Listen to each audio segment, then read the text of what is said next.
తిరిగి BCN news కి స్వాగతం.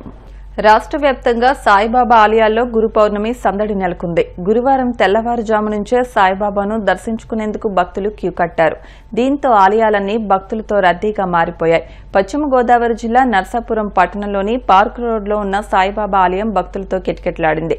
ఓం సాయి, శ్రీ సాయి, జై జై సాయి నినాదాలతో ఆలయ పరిసరాలు మారుమోగుతున్నాయి. హిందూ సాంప్రదాయం ప్రకారం సాధారణంగా గురువును పూజించడానికి గురువారం విశేషమైంది. ఇక గురు పౌర్ణమి గురువారం కలిసి వస్తే ఇక అంతకంటే విశేషమైన రోజు మరొకటి ఉండదు. ఆషాఢ శుక్ల పౌర్ణమిని గురు పౌర్ణమిగా పరిగణిస్తూ వస్తున్నారు.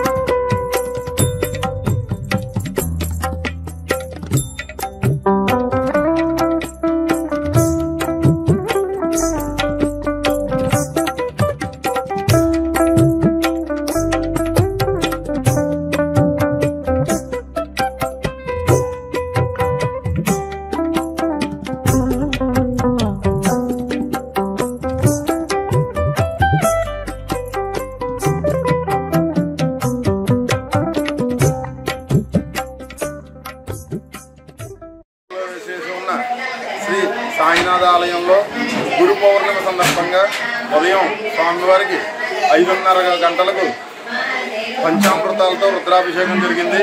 అనంతరం స్వామివారికి విశేషంగా భస్మాభిషేకం జరుగుతుంది. భక్తులందరూ కూడా విశేషంగా వచ్చి స్వామివారి దర్శనం చేసుకుని తీర్థప్రసాదాలు తీసుకోవాల్సిందిగా కోరుతున్నాము.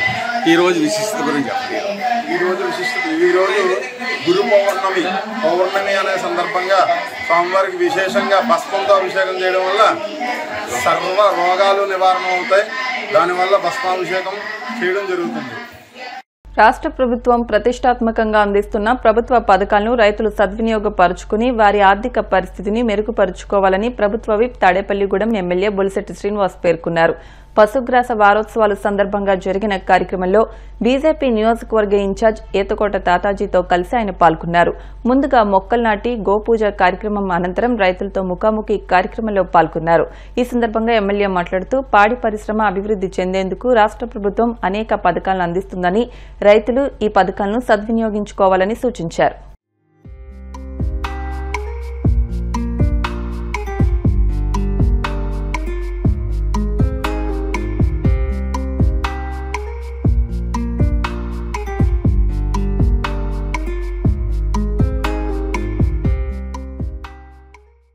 రైతులు కానీ ఒక విలేజ్ కానీ పట్టించుకొని ప్రభుత్వం మనం చూసాం. గౌరవ చంద్రబాబు నాయుడు గారు కూటమి ప్రభుత్వం వచ్చిన తర్వాత మరి అన్ని పల్లెటూరులో కూడా మరి గ్రామ స్వరాజ్యం వచ్చే దిశగా పరిపాలన జరుగుతుందని చెప్పడంలో అతిశయం లేదు.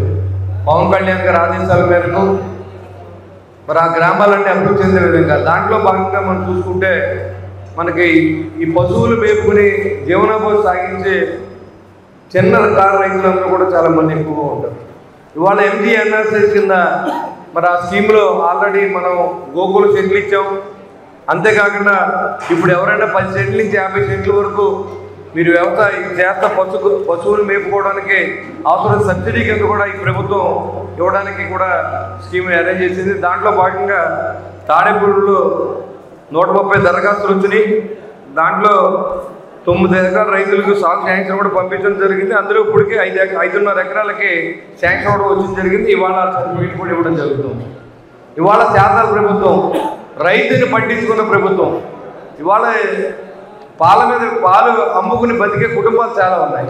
కానీ ఎక్కడ కూడా లాభసాటిగా లేవు. ఒక నీళ్ళ కంటే కూడా పాలు తక్కువ కొంటా ఉన్నారు. ఒక పక్కన ఇదివరకు గేదెల పరిశోధన కేంద్రంలో మరి ఒక రైతునికి తీసుకొచ్చి వాళ్ళు ఎడ్యుకేట్ చేసి ఏ మేత పెడితే లాభసాటిగా ఉంటుంది, పశువు బలహీన పడకుండా ఉండేందుకు మనం ఏం వాడాలనేది ఎప్పటికప్పుడు ఎడ్యుకేట్ చేస్తూ ఉండేవారు. కానీ ఈ మధ్యకాలంలో ఇది రొటీన్గా ఎలా తయారైందంటే ఇక్కడ గేదెలు పాలు ఎండిస్తున్నాయి, మన గేదెలు మనం చూసుకోవడం తప్ప ఒక రైతులాగా ఇది గవర్నమెంట్కి రైతులకు ఉపయోగపడే కేంద్రంగా తయారు చేశారు. దాని ఇప్పుడు నేను ఇప్పుడే చెప్పాను, ఒక గ్రామంలో ఒక రైతుని ఆదర్శంగా తీసుకోండి, మీ సమక్షంలో ఆ ఫామ్ నడిపించండి, ఎందుకు నష్టం అవుతుందో ఒకసారి చూద్దాం. ఏదో ఇలా పెట్టి 10 మంది రైతులు పోజేసి ఏదో కార్యక్రమం చేసాం, ప్రెస్కి వచ్చిందా లేదని చూసే రోజులు పోయినాయి. ఇవాళ మనం ఏదైనా ప్రాక్టికల్గా చేయవలసిన అవసరం ఉంది. ఇక్కడ ఉన్న స్టాఫ్ని సద్వినియోగం చేసుకోవాలి. ప్రభుత్వ సొమ్ముతో మనకు జీతం ఇస్తున్నారంటే ఆ రైతులకి మనం ఏమైనా న్యాయం చేస్తాం అనేది కూడా మనం ఆలోచన చేసి మరి ఇక్కడ ఉన్న దగ్గరున్న గ్రామాల్లో ముందు తీసుకొని ఒక 5-6 నెలలు మనం ఆ ఫామ్ని మెయింటైన్ చేయండి. అంబేద్కర్ కోనసీమ జిల్లా పి గన్నవరం మండలం గంటి పెదపూడి దగ్గర తాత్కాలికంగా నిర్మించిన గట్టు కొట్టుకుపోవడంతో 4 గ్రామాలకు రాకపోకలు నిలిచిపోయాయి. బూరుగులంక, పెదపూడి లంక, అరిగెలవారిపేట, ఊడిమూడి లంక గ్రామాల ప్రజలకు బాహ్య ప్రపంచంతో సంబంధాలు తెగిపోయాయి. లంక గ్రామాల ప్రజలు నాటు పడవలపైనే ప్రయాణాలు సాగిస్తున్నారు. ఇప్పటికైనా రెవెన్యూ అధికారులు స్పందించి తమకు లైఫ్ జాకెట్లు ఏర్పాటు చేయాలని లంకవాసులు కోరుతున్నారు. తిరుపతి జిల్లా గూడూరులో మెప్మా సిబ్బందికి ఎమ్మెల్యే సునీల్ కుమార్ ట్యాబ్స్ పంపిణీ చేశారు. ఈ సందర్భంగా ఎమ్మెల్యే మాట్లాడుతూ వెలుగు శాఖలో పనిచేస్తున్న తాత్కాలిక ఉద్యోగులను రెన్యువల్ చేయడం జరిగిందని తెలిపారు. ఎన్నికల సమయంలో తాము ప్రజలకు ఇచ్చిన ప్రతి హామీని అమలు చేస్తామని, ఈ క్రమంలో ఆగస్టు 15వ తేదీ నుండి మహిళలకు ఆర్టీసీ ఉచిత బస్ సౌకర్యం కల్పిస్తున్నామని తెలిపారు. డిగ్రీ పూర్తి చేసిన నిరుద్యోగులకు నిరుద్యోగ భృతి ఇచ్చేందుకు ప్రణాళికలు సిద్ధం చేసినట్లు వెల్లడించారు.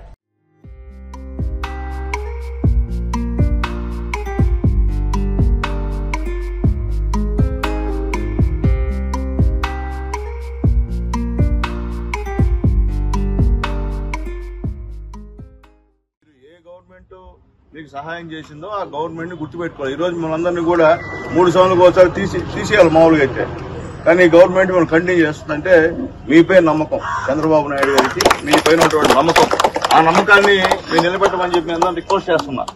వేరే విధంగా రాజకీయంగా మాట్లాడటం లేదు. మీకు ఎవరైతే సహాయం చేశారో వాళ్ళకి మీరు రుణం పడాల్సిన అవసరం ఉందని చెప్పి మేము అందరూ కూడా తెలియజేస్తున్నారు. దాదాపు 32,000 విలువ చేసేటువంటి ట్యాప్ ని మీకు ఇస్తున్నారు. గత సంవత్సరం ఇచ్చారా? ఈ 12 సంవత్సరంలో ఆర్టీసీ బస్సులకు మనుషులు ఎక్కడం, వాళ్ళకి బిర్యానీలు పెట్టడం, వాళ్ళకి డబ్బులు మార్చడం, ఇది తప్ప అదే భయపించడం. మీరు ఏమైనా పాపం ఇబ్బంది పెడితే మేము పిలిచి మీ సంగతి తెలియజేస్తాం, మీకు కథ ఏంది, ఈ భయపించడం తప్ప ఇంకేం లేదు. అంత దౌర్జన్యం. మీ పైన కూడా మీ ఏ పొలిటికల్ పార్టీకి సంబంధం లేదు, మీరందరూ కూడా మీ పైన కూడా దౌర్జన్యం జరిగే పరిస్థితి కూడా నాకు తెలుసు. కాబట్టి దయచేసి ఇక మీదట మీరు రాజకీయాల్లో మాత్రం దూరం ఉండండి. అయితే ఎన్ఆర్ఐఎస్ కింద పవన్ కళ్యాణ్ గారి ఆధ్వర్యంలో రోడ్లన్నీ కూడా కొన్ని కోట్లతో ఈరోజు డెవలప్మెంట్ చేస్తున్నామని చెప్పి ధైర్యంగా మేము తెలియజేస్తున్నాం. అట్లాగే టౌన్ లో కూడా 5 కోట్లతో సిమెంట్ రోడ్లు కూడా మేము శాంక్షన్ చేశాం.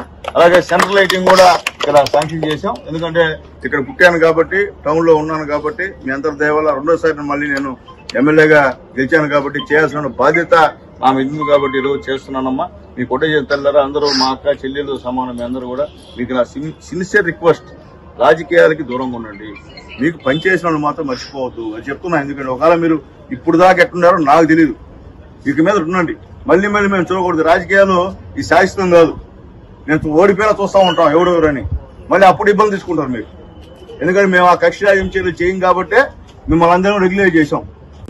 సార్ మాకు పడింది, నన్ను చూడటమే సార్ చంద్రబాబు నాయుడు గారు మాకు చేశారు సార్, మా ఇంట్లో 3 బిడ్డలు సార్, 4 బిడ్డలు సార్.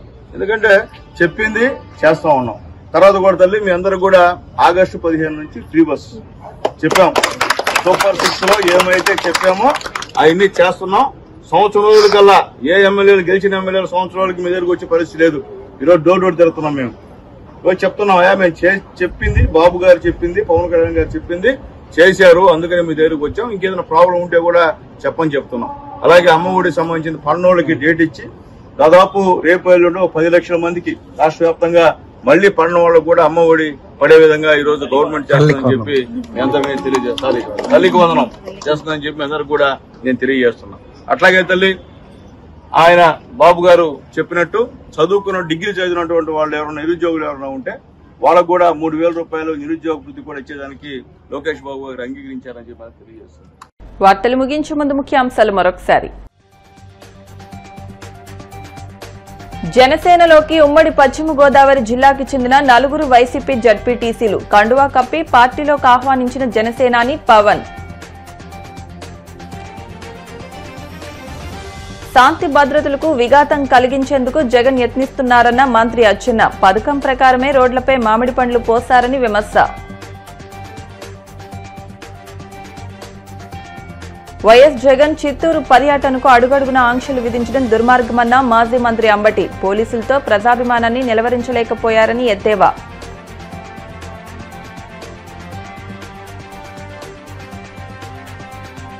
తిరుమల శ్రీవారిని దర్శించుకున్న ఎంపీ సీఎం రమేష్. ఆలయ మర్యాదలతో స్వాగతం పలికిన అధికారులు. ఈ వార్తలు ఇంతటితో సమాప్తం. మరిన్ని వార్తల కోసం BCN digital YouTube channel, Facebook page ను ఫాలో అవ్వండి. అప్డేట్ వార్తల కోసం ప్లీజ్ సబ్స్క్రైబ్.